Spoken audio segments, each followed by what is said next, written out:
Welcome to the Undrafted Uncensored cast of Pod. Hosted by Nick Archuleta. Mosted by Colin Zanker. And last but certainly is least, Joseph Goodwin.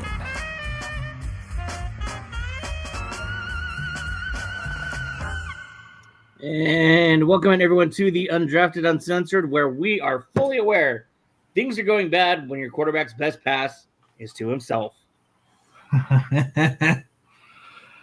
Oh God, that pissed me off. Well, the things can only be going one of two ways, honestly, because everything is either going your way or everything is going terribly, and we all know which way it went for the Ravens. Yep.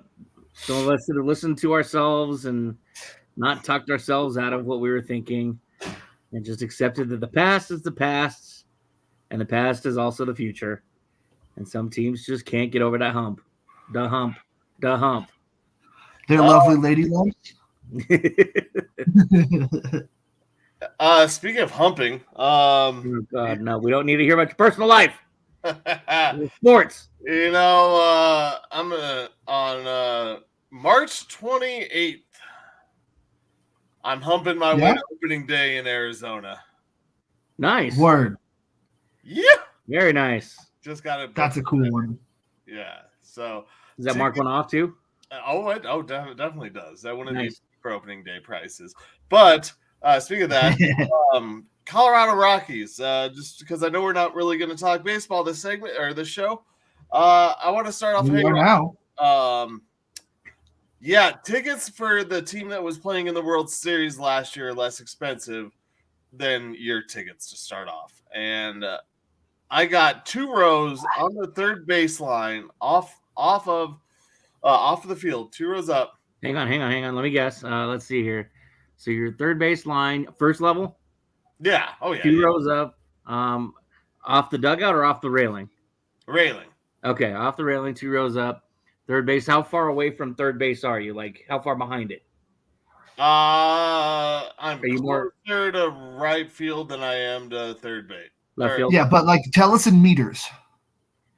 No, that would be right field. Third base and left field are on the same side, homie. First base line. Do you have the latitude and the longitude okay. of your seats? Hang on, let me get to the other side of the field real quick. So we're on the first base side. We're more in right field than we are first base. Jump in the hot tub on your way over. Yeah. Hi, ladies. I'll be back in a minute. I got to go find Colin real quick. You know, he's got a girlfriend. He's fine. Don't forget. Hi, Ferris Bueller. Ferris Bueller. Love it. I'm going to say 175. No. You're way off. High or low? Oh, way too high. Really? I'm going to say $50. Oh, how much I paid? Yeah. Still way off. Still way off. No, I'm low. Yeah, less than 100. Yep. Well, I said $50. Regular home opener. Yeah. You paid less than $100 to sit first level, first base side. Well, technically it was 102, but so I had some discounts. So it was less than that's not less than $100. But yeah, that's after the ticket. Yeah, the fees and everything. The fees put it up to what? Okay. Yeah. So was it like $80 then? That's not bad. Basically. $36 admin fee, service fee. Yeah. Ooh, so like $65 tickets, but then printing fee, even though they're not printing you a ticket, oxygen fee so that you can survive while at the ballpark, a food fee, a seat fee, shoelace fee. Yeah, but also buy your own food and shoelaces. But yeah, $100. BYO shoelaces. 2 rows up, section 111, right where I can hopefully get a foul ball and give. We'll see who's playing right field for the Rockies, but. Yes, I'm pretty excited that I got opening day tickets in. This will be my first ever opening day not in Colorado that I've seen. So yeah, tell me how it is. Yeah, It's awesome. You know, your team was in the World Series and you're charging less for your fans to get in. I mean, granted, they're playing the Rockies and the Rockies home opener is against the Cubs, but still, come on. easy on the just against the Cubs? Yeah, I'm just saying it's against the Cubs. I get it. It's a bigger game, but your prices are still higher than a team that was in the World Series. Prices would have been that high if they'd been playing the. I know it wouldn't matter if they were playing or the Tigers or the Royals, Lions or the Bears. Yeah. Oh my, they're high. Yeah. All right, on to our continued program. That's football. But excited about baseball. Pitchers and catchers a few days. Oh, dude, today's the first month of the year with no baseball. Sorry. Oh yes. Sorry, I was like, it's the first month of the year with no baseball. Yes, it is. Or without no baseball. Sorry. Yeah, I was like. Now I understand the confusion. I'm pretty sure there was not baseball last month. Also. Yeah. Yes, this is the first month without no baseball. There. So first month with baseball. Okay. So they have baseball opens in February? That's crazy. Yep. Pitchers report next year in 2 weeks. Yeah, 2 weeks from today. All right. Valentine's Day. But it's kind of like the football season too. It ends up kind of just never really truly stopping, and you're like, oh man, it's already like June. They're out there doing stuff, and then it's like, oh man, it's preseason. Like the next day, you know.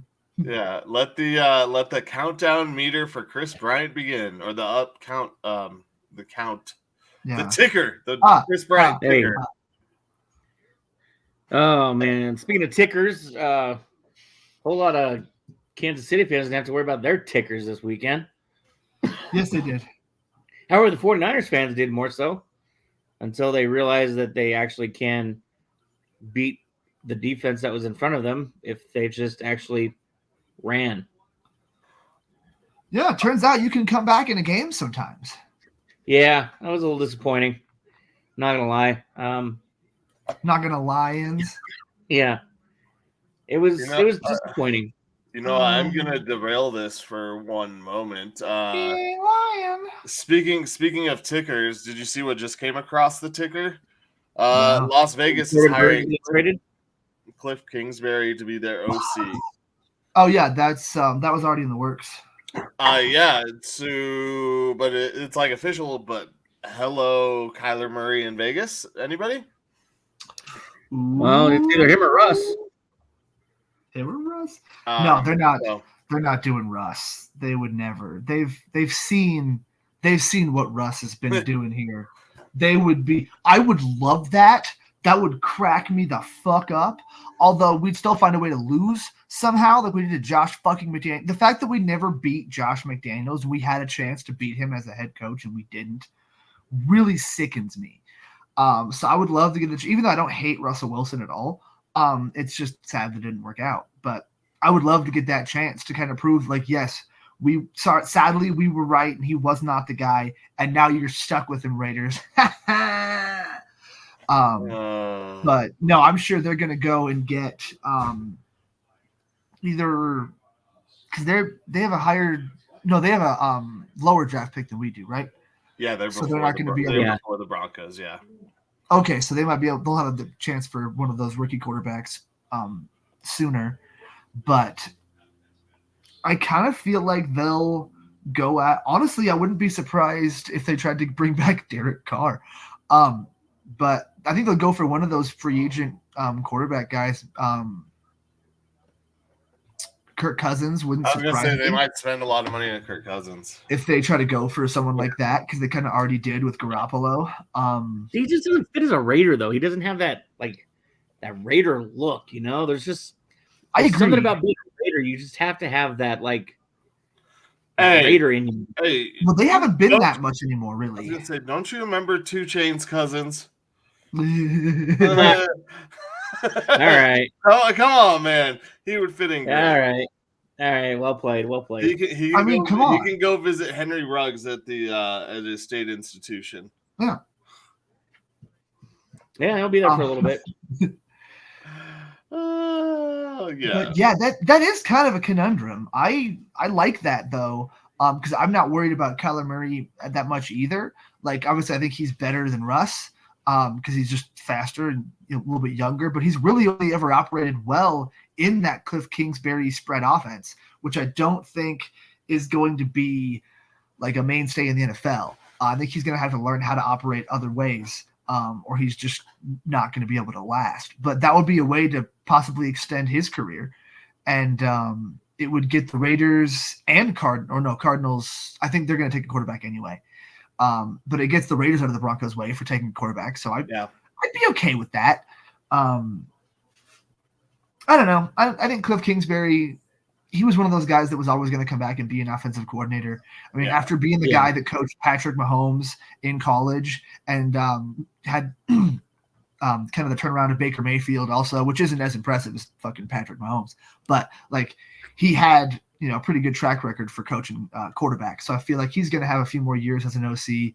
Maybe Adam Gase is out of the league, but we can only hope since now he's with the Raiders. Yeah, very true.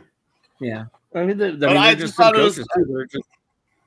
Sorry, I thought it was interesting off the top that had just happened. And I know we'll get back to those games and into some of the other NFL stuff that I sent, but it's this is the time where so many rumors and things can swirl, and all of these mock drafts that I know we'll talk a little bit about will be, they could get changed. Everything changes with one move from one team, and it's just a really trickle down effect, and it's kind of a who's going to blink first, much like practice. one practice. Yes. Someone gets hurt, injured, whatever. But I was gonna say, much like the Ravens blinked first in their game, they were not a part of that game the whole damn time. Really, it was like, what is going on? They weren't. Lamar Jackson throwing a hissy fit on the sideline.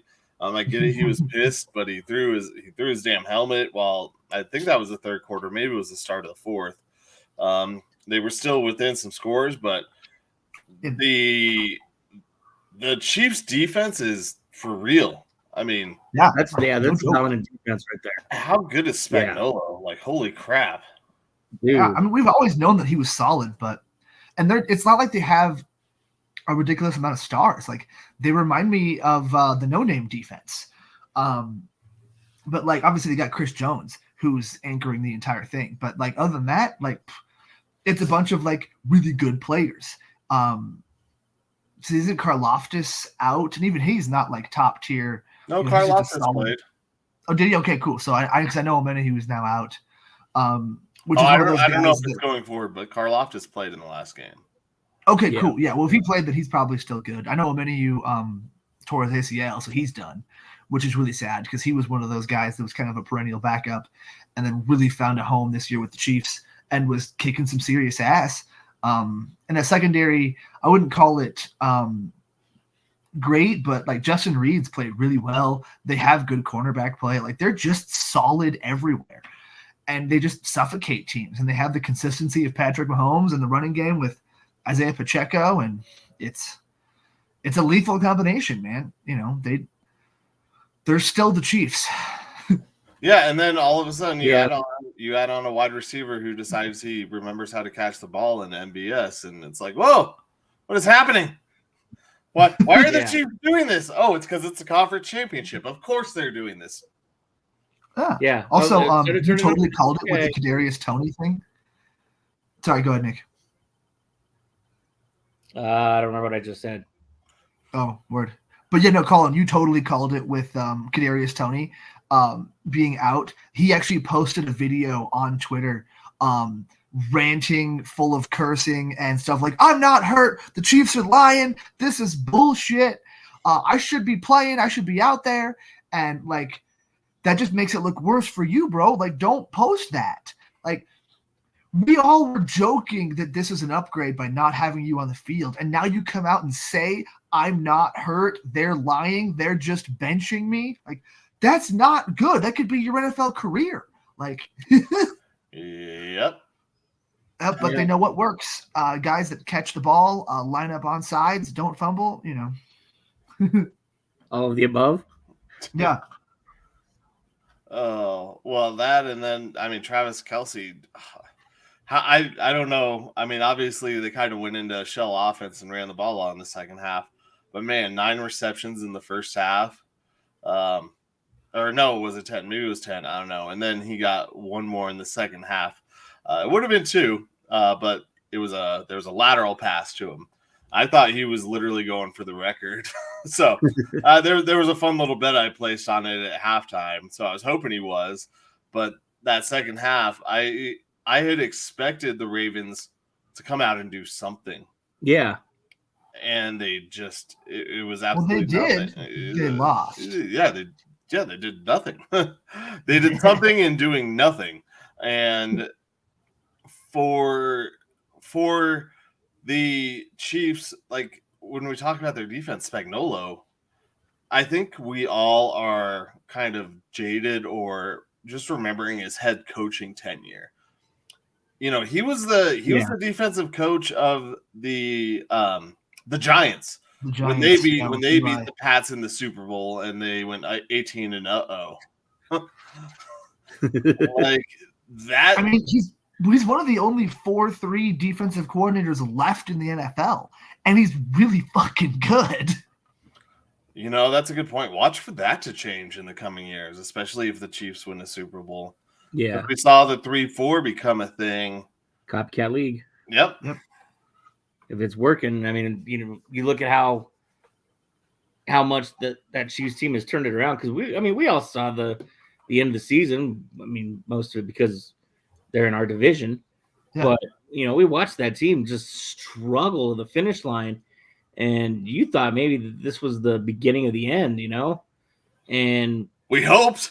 Yeah. In some way, like in Space Jam, they just got Michael's magic water, and next thing you know, here they are outperforming everybody again. Michael's secret stuff. Yes. But yeah, I don't know, man. I never really I definitely felt that they were falling off and getting a little bit worse, but I didn't feel like they were actually done yet. I felt like they still had something left in them. If some other team had a ridiculous game and blew them out, that was going to be it. But that never happened. Their defense kept him in it. The offense was consistent. That running game is phenomenal. They kind of got lucky that it was a bunch of frigid, cold weather games that they were just built better for. Because obviously if they went against the Dolphins in a warmer situation, they could have lost that game. Or it would have been at least more high-flying and entertaining in that sense. But I love me some smash-mouth defensive football. So I'll take one of those playoff games all day. But they just felt like they had the kind of the grizzled mindset. They felt like the veteran, almost like one of those veteran Patriots teams where you just somehow they're just going to figure it out. They got, Rob Ninkovich out there and, Kyle Van Noy, all these random old assholes and Tom Brady. And, it's kind of like that, except you don't feel like they're cheating to get there, so it feels better to watch. Thanks, Andy Reid. You just look like my grandpa, so I believe you're doing it on the up and up. I'm going to hug you now. Right? It's crazy that a team within our division that we, effectively hate, we still feel better about them winning the Super Bowl than the fucking Patriots, because at least they didn't cheat to get there. Yeah. Right? I'm not going to root for the Chiefs, but, when they played Tom Brady, I rooted for the Chiefs. I'm pretty sure. Well, in Tampa Bay, no, I was rooting for. Rooting for Brady. For Brady. I think I just felt bad either way to an extent. I feel like I probably just was relatively neutral and just kind of sad. But yeah, I don't know. I feel better about this. I like Patrick Mahomes. I like that we were able to beat him. But even losing to him doesn't feel like you never had a chance. It just feels like, damn, that kid's really fucking good. Yeah. Damn, when can we get one of those? Right? Yeah, I want one. Well, and so moving on to the NFC now. We talked about it last show. I said it last show. I thought the Patriots had set the blueprint up to how to beat San Francisco. The only difference was the the Packers just couldn't hold on to what they were doing. And next thing you know, here the Lions are up, what was it, 17-7 going into the half? And it was 24-10 at one point. 24-10, that's right. And, I thought that, holy crap, they saw what the Packers were doing. God damn it. And Too much Patriots talk. Yeah, too much Patriots talk now. But next thing you know, the 49ers made some adjustments, and Dan Campbell just couldn't get off his high horse and lower himself to the fact that it's okay to kick a field goal. Yep. Well, I think both teams that lost the championships, it wasn't the only reason, but one of the biggest reasons they lost was both teams had a coach trying to prove a point. Yeah, Todd Monken was trying to pass with Lamar, and Dan Campbell going for it unnecessarily. Yeah, I mean, the Ravens not rushing the ball is definitely one thing, but Dan Campbell, I think that's kind of Riley Patterson, their field goal kicker, has been inconsistent, and I don't know if you trust him in that moment to make that you that kick where it was at. Board, homie. I get it, but yeah, I mean, honestly, the reason, I mean, the worst part about that game is that it came down to them having to get that onside kick after running the ball on third down. That was horrible. That was the worst, because Casey's offense, I mentioned it earlier, wasn't really, or Casey's offense, excuse me. The Niners offense, the Patriots were still, they were moving the ball, but the Lions had also stopped them. I want to say 3 straight opportunities or 2 straight before that last drive that they had.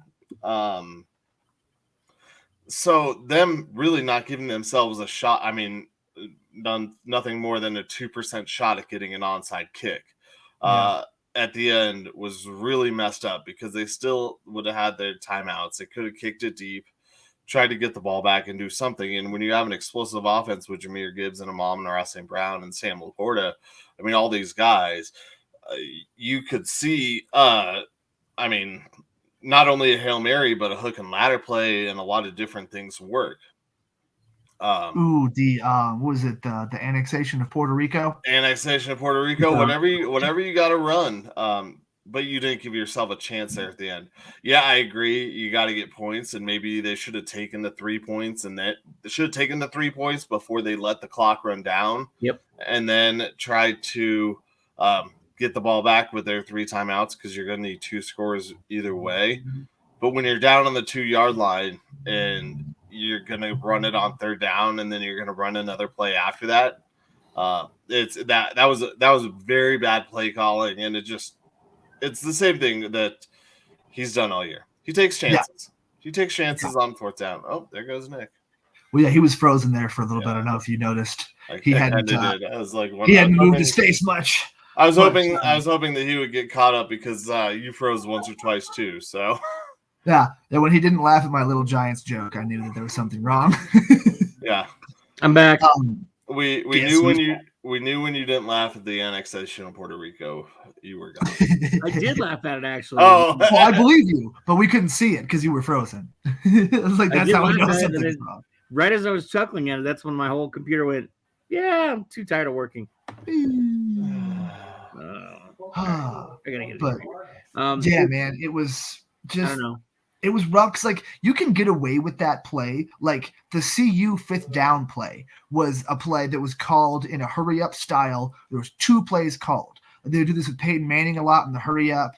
I believe John Elway did it a lot, too, with Shanahan, of just calling 2 plays. So you go up, you hike the ball, you run whatever play, and then you immediately hurry back up to the line and you run the second play. So everyone knows that there's 2 plays called. And the famous story with the 5th down game is that it was – 4th down, but they hadn't changed the marker yet, and so Coach Mack calls the 2-play hurry up offense play, and a lineman goes, "But coach, we can't run that. It's 4th down," and he grabs the kid's face, Mack, and says, "Shut the fuck up and just run the plays," because he was like, "Do not let them notice that they fucked this up." So you can do that, but you have to call both plays. When they didn't hurry up and immediately go to some other kind of anything, and also the fact that wasn't a play action, and the dude, it was open. Goff had time. That just so many little things. It's hard to put it on such a young coordinator as Ben Johnson, and I don't know how much of that was the play call and just the decision to run was made by Dan Campbell. I'm not sure, but that whole thing just did not work out. Like I could see him saying, I want to run it, and Johnson calls the run. Or vice versa. Johnson says, we're going to catch him off guard here. We're going to run the ball on the goal line. They won't expect that shit. Yeah, the whole last series was kind of like, what are they doing here? It felt like it was their first time there. It felt like they had never been there before, and they kind of weren't sure they really how to proceed. Desperation. How many of those guys actually have playoff experience? Jared Goff. Goff, Reynolds. Oh, yeah. Is Reynolds up? Who's Reynolds with? The Rams with Jared Goff. Okay, I don't remember. Yeah, Josh Reynolds was one of the 3 or 4, number 3, number 4 receivers for those teams when they went to the playoffs with Gurley and all those guys. That was Reynolds' beginning of his career, but not much on that offense. I almost said Singletary, but that's the wrong one. That's the wrong short bruising running back. Yeah, Montgomery does not have playoff experience. No, I was like, he was with the Bears forever. And their defense is, a bunch of former backups and draft picks of the Lions. So, it's really just Goff and Reynolds. And Reynolds didn't actually play that much. He just was there. And, I was going to say there's one guy who does have playoff experience. The cornerback didn't even play that they got from Philly. Mr. 3 names. That they got from Philly. Yep. CB's Gardner Johnson. No. Who am I? Detroit Lions roster. I'll tell you in 1 second. Defensive back. Yeah, Chauncey Gardner-Johnson.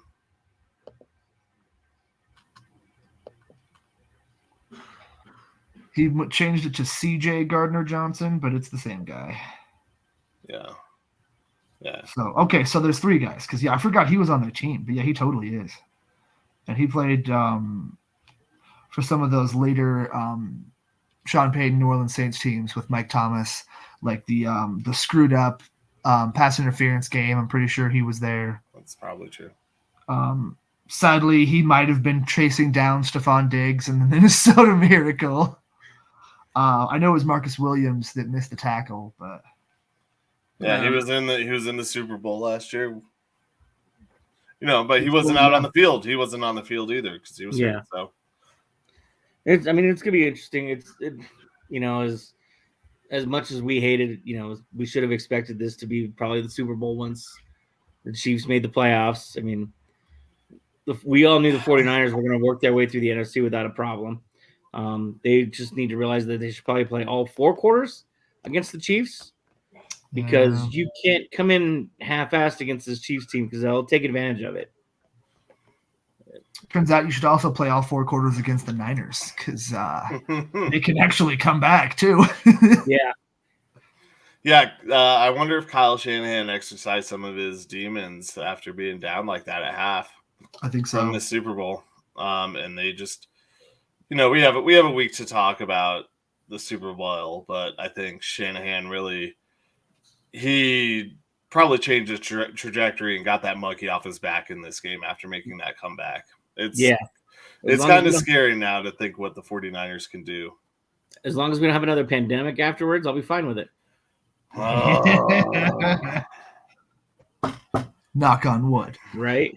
This is going to be that heavyweight matchup. It's almost like I said that at the beginning of the playoffs that my pick was going to be Chiefs and Niners. I should have pulled up the audio of that, but I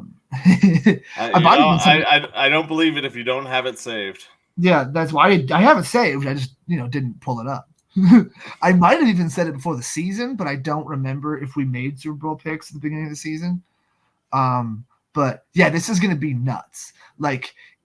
As long as we don't get a bunch of interceptions and offenses that can't function for one reason or another, this is going to be a really fun, creative football game because both teams have really good defenses that are going to challenge the fuck out of these offenses. But these offenses both are kind of dumb and kind of awesome.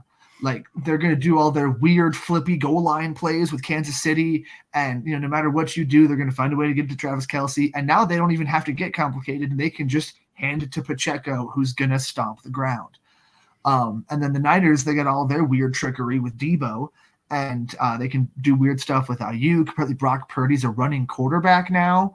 Are we going to see some design runs for him? I bet we do. And then obviously Christian McCaffrey might be the best player in the entire Super Bowl. And like, that's sadly, we'll see, Patrick Mahomes obviously probably takes that cake, but if the Niners win, he's MVP, not Brock Purdy. Calling it now. Oh yeah. Yeah. Down. It's CMC no matter what. Yeah, run CMC. I kind of wish I had put that bet out there for CMC to be the Super Bowl MVP. Do it now. Well, yeah, it's still not. At the start of the playoffs, when they had to get a touchdown in the Super Bowl, blah blah blah, they had all those, and then they had Super Bowl MVP odds, which included all the players. Yeah. But Lamar Jackson was obviously number one in the Lamar. But yeah, CMC was third, and it was 1,000 plus 1,000 or something like that. Nice. So you're not going to get that number anymore. No. Probably not. No. Probably not. Oh, well, I mean, yeah, we got plenty of time to talk Super Bowl. That's going to be fun. There's going to be obviously plenty of stories showing up, and we got peeps that will be boots on the ground in Vegas. So, we can hit up some peeps and, hey, what are you hearing over there? However, we also had boots on the ground on Sunday for a very low entertaining game that I'm sure Joe is very excited to talk about right now. Sure. It's my favorite. Do you like quality sports? There it is. Do you want only the best, most interesting, and impactful games? Well, No. This segment has none of that. Get ready for Joe Goodwin's Lose Bad with Joe Goodwin. Breaking down all of just the worst games every week. Featuring Colin Zanker, I Hardly Know Her. And Nick Archa, Let a Guy Get His Own Segment. I would like to apologize for the following. I forgot to put the apology at the end. That's the best just feels part. fitting. I would like to apologize. I should apologize for the previous and the following. Maybe I'll tune it up a little bit. But yeah, just what a phenomenal game this was. And sadly, this really wasn't actually a phenomenal game at all. But it has some fun storylines in it, and it really set up a kick-ass game. Hold on, which game was it? Refresh our listeners just in case they missed or forgot what the game was. Oh, it doesn't actually matter at all. Don't even worry. It's fine. So this game, no, it's the Washington Wizards and the Detroit Pistons. And if it wasn't supposed to be that's what I did. I'm pretty sure that was the one. San Antonio Spurs. No, I'm pretty sure it was Washington. It was Washington against the San Antonio Spurs. I know. That wasn't supposed to come up that early. I was going to do the entire thing about the Washington Pistons game, and then at the very end, oh, wait a minute. Hold on. But either way, no, we're doing Washington Pistons because it's more fun. That game already happened when we did the show. Did it really? Yeah, that was that was Friday night. No, it was Saturday morning. Or Saturday morning, whatever. It happened before. I think it was Sunday morning. I don't think it had happened yet. I was pretty sure that was the one. No, I'm kidding. It wasn't. It was definitely the Spurs. But the Washington Pistons game was actually really funny.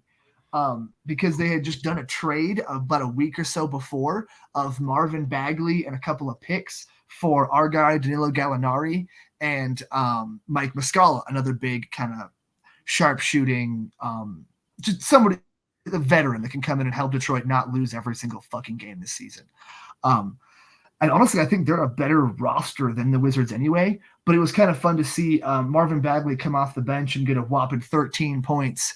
And Nuggets legend Danilo Gallinari didn't play and everyone's favorite sharpshooting big man, Mike Muscala, hit a whopping, was it a negative 11?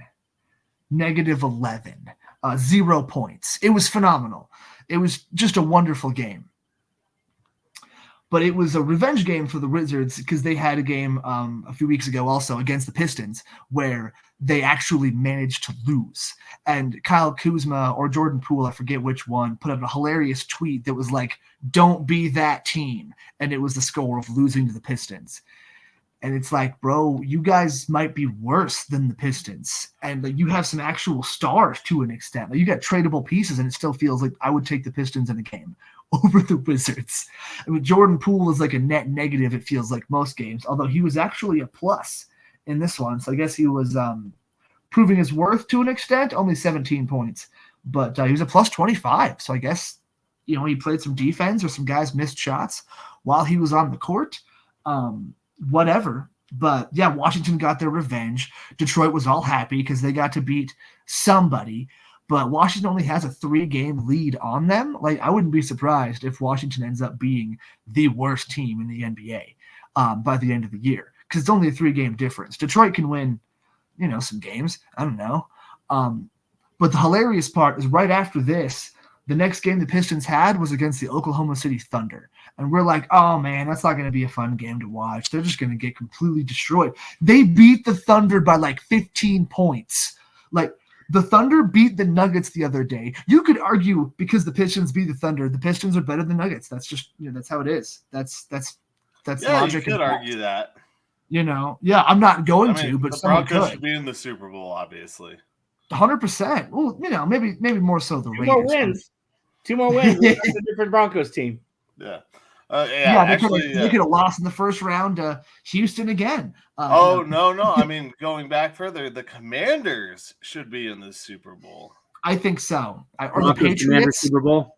We've mentioned the Patriots a lot today. Yeah. Mac Jones seems like a playoff quarterback.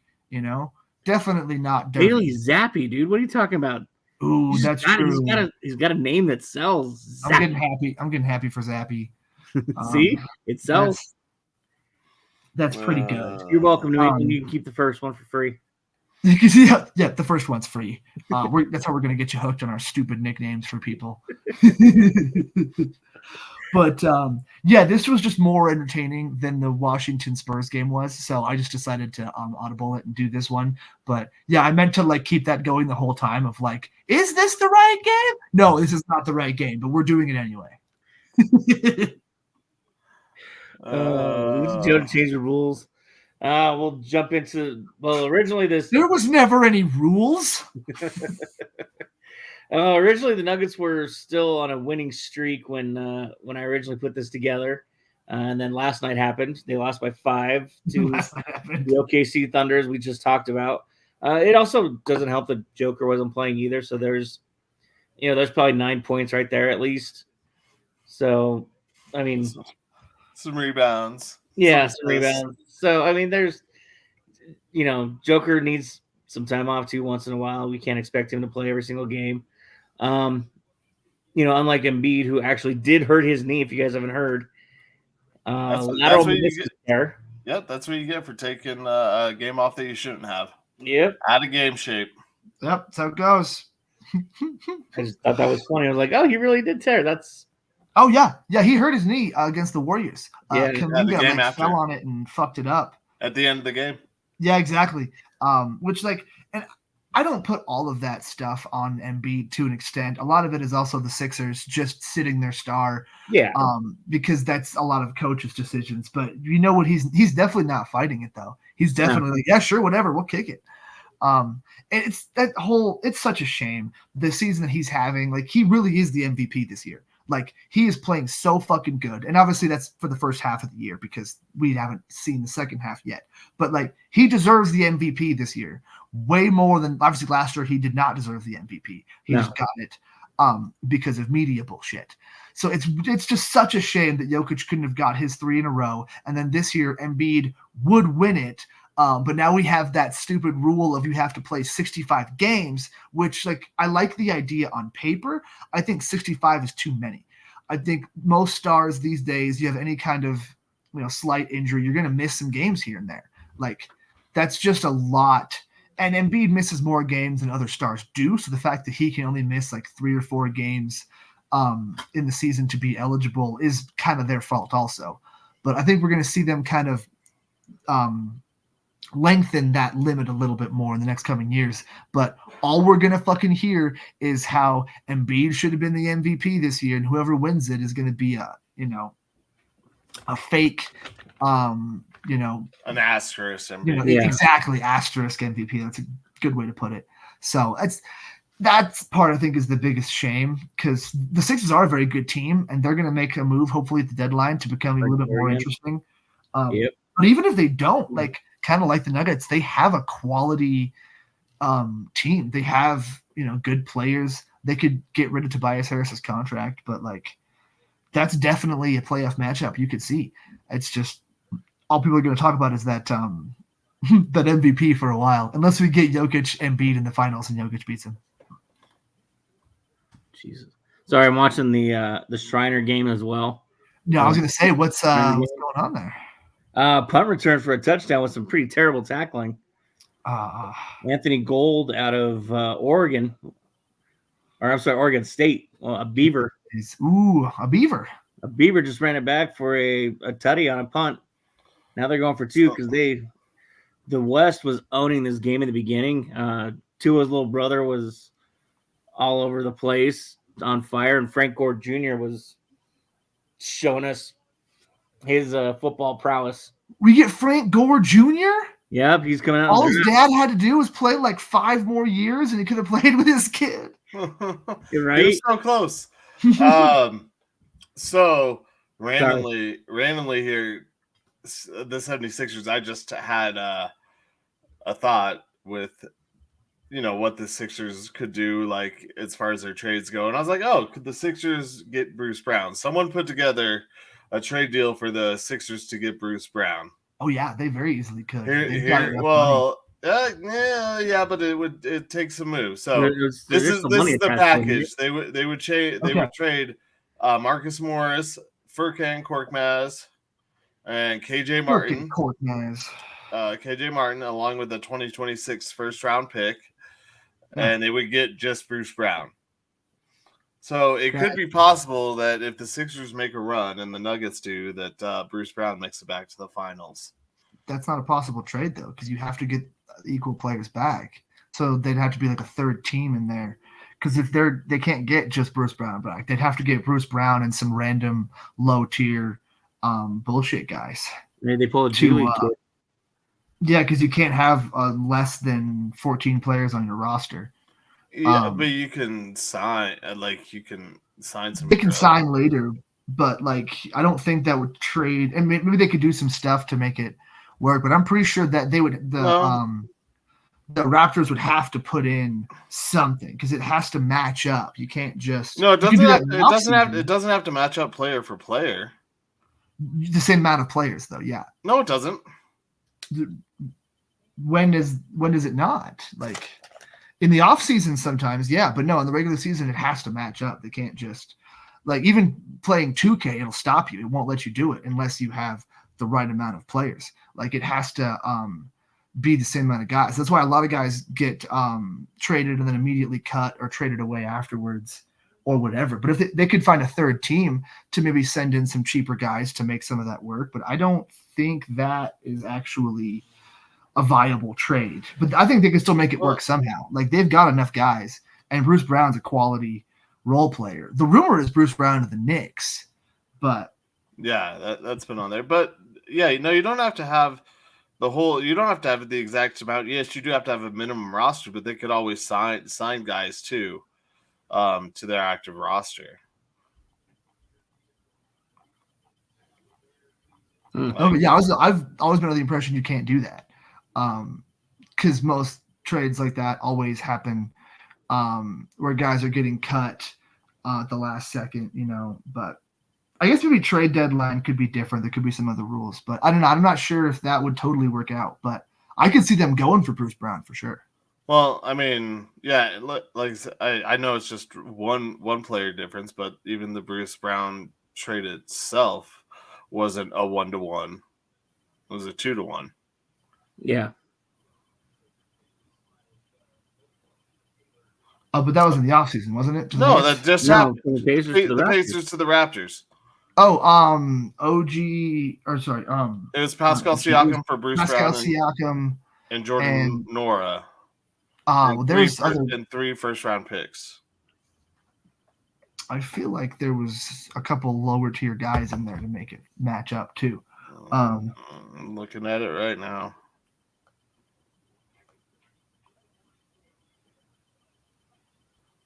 Maybe not. Well, I mean, while you guys discuss that, so we don't have dead air here. Yeah. I mean, the Nuggets came into the game last night with OKC. This was obviously one of their toughest stretches. They had a lot of games in a short amount of time, and quality opponents. Especially having to go back east. Up and down the coast a couple times. We all kind of penciled in that Knicks game as a loss. Just because of where everything was. And I think last night was just, Jamal got tired, and I mean, AG balled out last night. Yeah. AG was pretty much the reason they stayed in that game. Well, it's another double-double for him when he's, got to be that second guy up. We saw it in the playoffs too. He has the ability to step up, and while he might not be the, he's not always an alpha number one type of guy, but he can play that role and play it really well. Like we saw it in Orlando when he was in Orlando. Mm-hmm. It's just the fact that he can play that role, but that's not his strength. But you ask him to do it, a few times a year, okay, they're good to go. Yeah, he'll ball out. Yeah, it's just good to have him. Good to have him back. It's kind of crazy that less than a month ago was his dog attack. Yeah, but I mean, you look at it. You look at his hand though too, and his face and the way the news was reporting it. It was like he got mauled by his dog, and it turns out looks like it was just his dog got a little carried away. I mean, you got Frank the Tank right there. That's Frank right there, and it's just like when you get a little roughhouse with your dog a little bit. They don't always know how hard they're biting. Oh, for sure, yeah. You get a German Shepherd, and every once in a while, like just get a little too far into that mouth.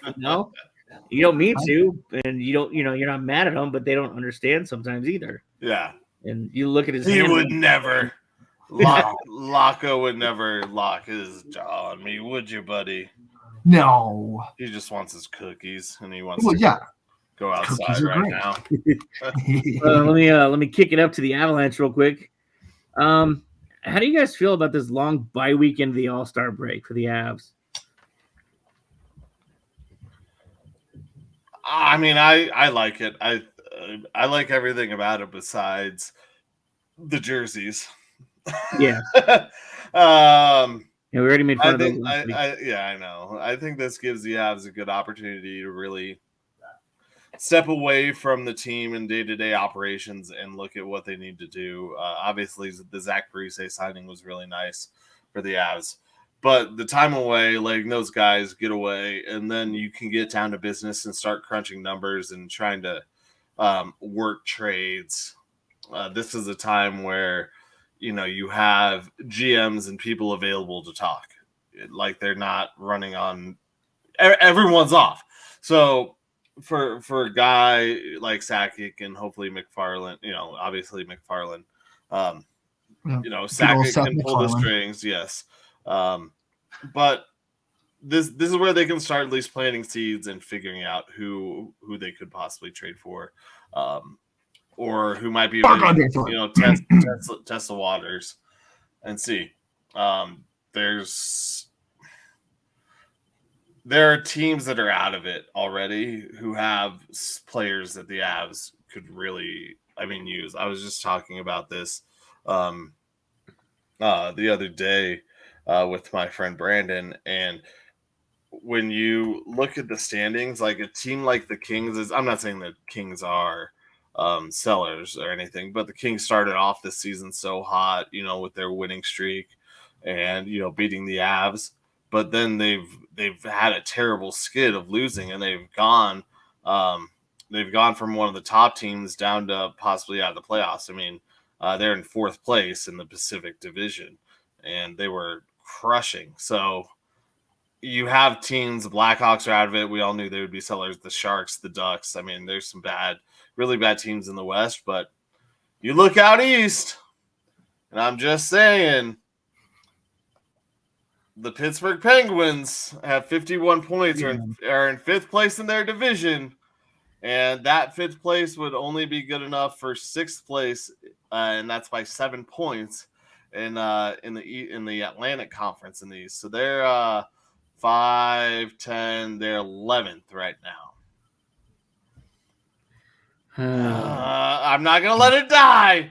I know you're not. I just wanted to happen. Come on, sit the kid. It's not gonna happen. But no, there are some teams I think legitimately could that the Avs could get some help from, and even one of those could be the Capitals. Ovechkin, we saw him here the other week. The Ovechkin, it's his last year. I'm not saying they're bringing in Ovechkin, but the Capitals are going to have to unload all these guys. I like this. You go from Sidney Crosby to Alex Ovechkin. Yeah, no, I wasn't saying you get one legendary guy. I don't want Ovechkin in here, but what I am saying is that that team. But you want Sidney Crosby?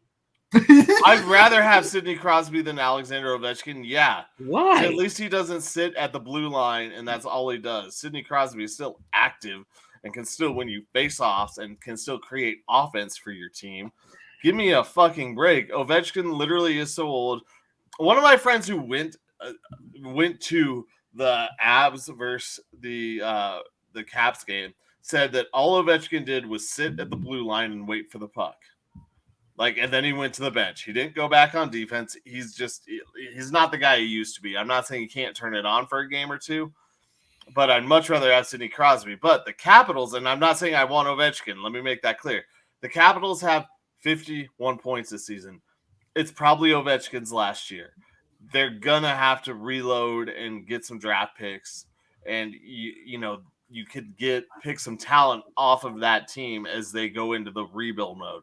Because this is not a team that's anywhere close to winning a championship. I mean, they have one of the worst differentials in the NHL. Let's see, right now they are, I guess they're sixth worst differential overall.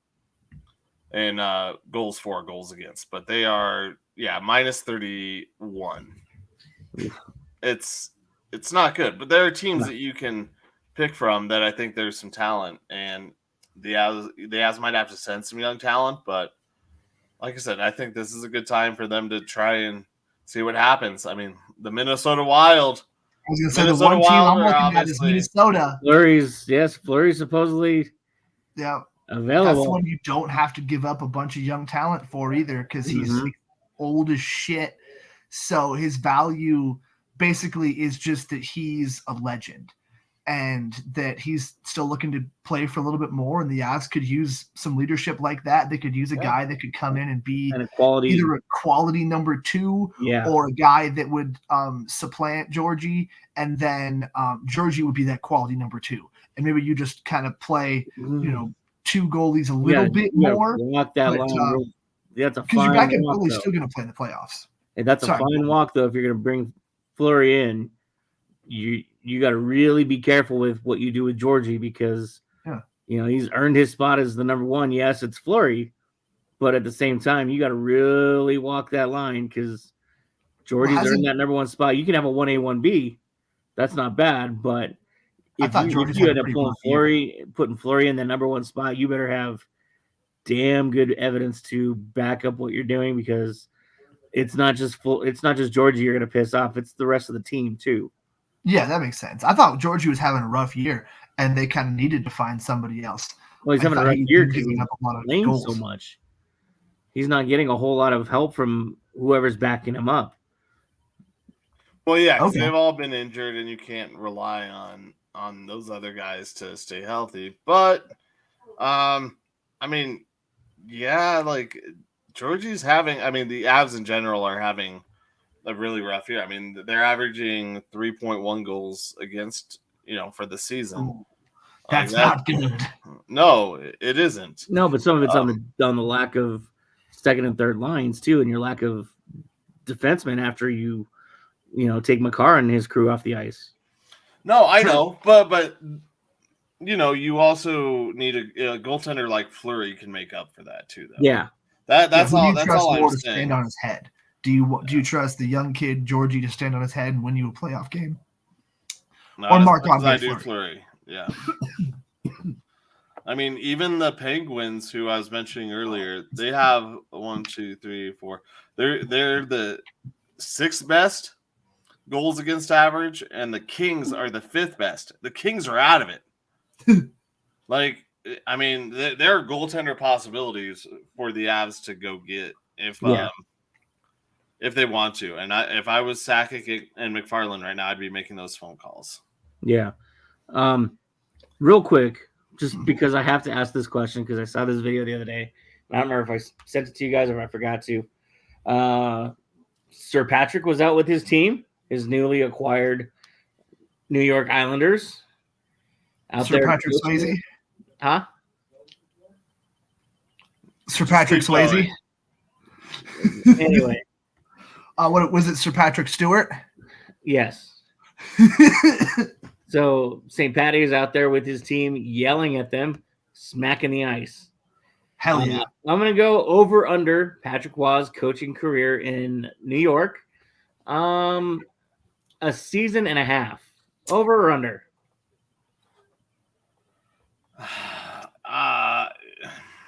He's fiery, remember. So you think he's going to last an entire season is what you're saying? No, well, he's saying he's going into next season and it'll last most of next season, basically. See, the tough part is the Islanders are probably gonna make the playoffs. I mean, as it sits now, they're in the playoffs. Obviously, there's a chance they could get bounced out, but actually, right now they're the first team out. Excuse me, I missed that. They are the first team out. If he gets them to the playoffs over a season and a half, I give him an over. Because if he can lead them from where they were at to start the season into the playoffs, they're good. Even if they're one spot out. So I say, top 9, he gets a year and a half and they give him a full year next year. If they end up worse than top 9, no, I don't know if he makes it into next season. Yeah, it might be like an interim. I don't know though. They sounded pretty high on Patrick.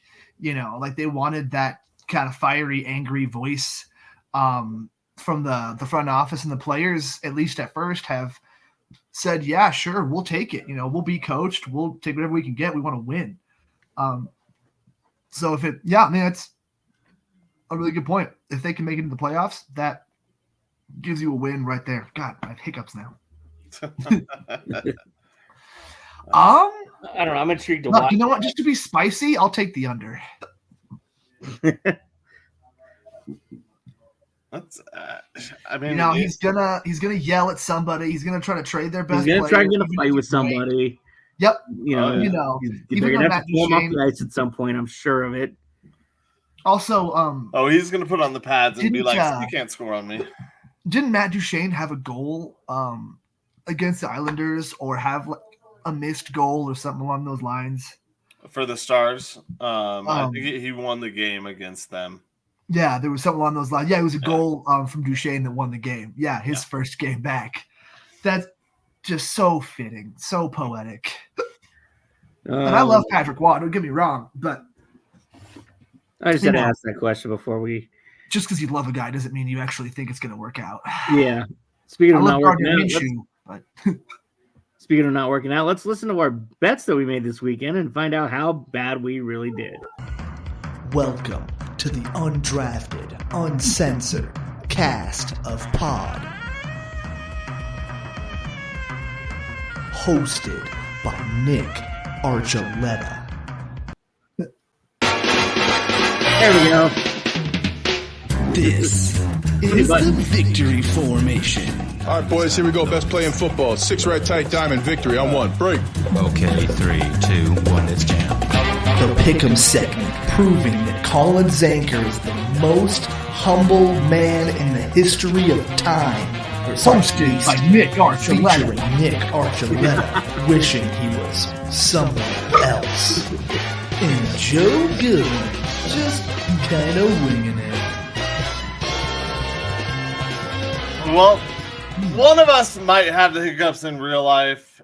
Two of us might have hiccuped this last week in our pick'em, and one of us went 3-1. Who was it, you all may ask? Well, let's get into it. You decide. You'll decide. It was the NFL decided the Chiefs versus the Ravens.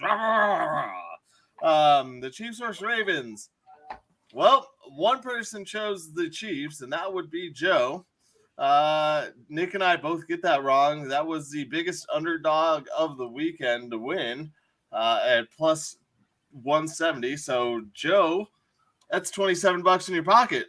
Oh, cool. I'm the only one who liked the 49ers, so give me $13 and some change in my pocket as Nick and Joe both lose that. I think you know what Nick did this week already. I knew. The Suns versus the Magic. The Magic were at 100 plus 100 or minus 100. Doesn't really matter. It doubles your money if you pick the right team. And Nick and I did. So that's $20 in the pocket. Joe, you lost 10. And if you're keeping track at home, that's 2 losses for Nick, 2 losses for Joe. That must mean Colin had 3 wins. And also, who won the game between the Magic and the Suns? Medved Autoplex fucking bullshit. Yeah, the Magic beat the Suns. Okay. Yeah. I forgot who I picked. Oh, you picked the Suns, yes. Okay. And Mr. Sinner comes through. Medved Autoplex shuttered its doors in fear of the upcoming new worldwide pandemic after the Medved Autoplex went the way of Rocky's Autos. They decided to prematurely shut everything down and take the money and run. I won. Sinner was actually a huge favorite in this matchup at minus 310. So it wasn't a huge win, but $4. Yeah. So $3.23. But I was joking. That's yes. Yeah. I had 2 bets. 2 bets. Oh, that's actually 3, 15. One of my numbers was a little off, guys, so I just got to fix this. Man, fine. I gotta check out Charlie. I had anyway. And then I got to take 20 cents off of this. Just so the math is right and I'm giving accurate numbers. So the big loser this week, Nick, you lost $10. Joe, you lost 3. I won $36.26. Actually, that's $36.06, but that's okay. The final math is correct. We are still all in the black. I am at 159.21. Joe, Nick, you're in second, 107.21. And Joe, you're in third at 48.45. Gotta get you over 100. Well, probably not this weekend because there's no extra things going on. But we will go over those Saturday, our next set of picks. How many yards do you have? What? I forgot to check my parlay, and I missed by 1 leg because I had the Lions covering the spread, Jahmyr Gibbs score anytime touchdown, and Jared Goff 275 or more passing yards. And now you always just miss the 1 leg. It's always I had a $25 one that would have won me $1,100. But I took Lamar Jackson anytime touchdown. Oh. Dude, I hit Pacheco touchdown, Kelsey touchdown, Pacheco over yards. I took the Chiefs to cover. 3 yards. I took a McCaffrey touchdown. Damn. He had 273 yards passing. 3 yards at plus 800. Damn. It was one of those like a lateral pass that was considered a pass that should have been. That wasn't lateral. Yeah, like it was a run. Yeah, probably. There's probably like 4 of those in there. Yeah, who knows? 3 yards. You know what? If that one guy catches that ball, the Lions not only convert on 4th down, but Nick hits his parlay. Was it the 3 or the 2? It might have been 1 yard short. It was plus 825 for 275 plus passing yards. Damn, that's those passing yard ones. I always get like worried about those because they're so high. Like, and guys hit them all the time, but that's still a lot of yards. You have to be a pretty high flying offense, and the Lions get it a lot. But whenever I see those, 200 and something yards, I'm like, you know what? I would just rather take something else. But dude, you had it. It was right there. That should have worked. I'm sorry. We'll be daydreaming, the name of this musical accompaniment, about our next victories. Yeah. I just got fucked by Lamar Jackson. Thanks to Michael Stone and everybody over at e5280sports.com for having us on there. Also, thanks to our new sponsors, Pikes Peak Sports Cards. Head down the street, Pikes Peak Sports Cards. Get yourself some nice packs of cards to open up. We all love doing it. You want to do it. That's Pikes awesome. Peak Sports Cards. Check them out. Thanks, everybody, for tuning in. We love you. For Collins Anchor, Joe Goodwin, I'm Nick Archuleta. This has been the Undrafted Uncensored. I'm actually interested. Does this place have like Magic cards and Yu-Gi-Oh cards too? I believe so. I want to go there. Where is it located?